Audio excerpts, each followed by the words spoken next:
Muli pong humiling ang pamilya ni Mary Jane Veloso na palayain ang OFW na nasa death row ngayon sa Indonesia sa gitna po ng pagdalaw dito ni Indonesian President Joko Widodo.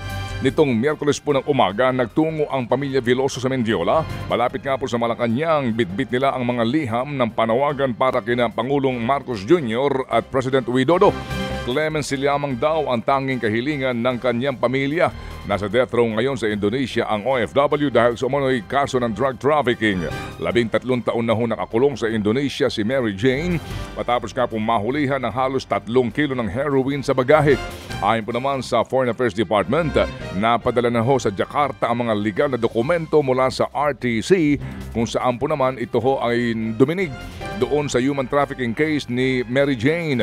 Patuloy ho naman daw na tutulungan ng pamahalaan ang pamilya ng OFW. Ted Filon at DJ Chacha ngayon nasa Radyo 5 92.3 News FM Monday to Friday 6 to 10 a.m.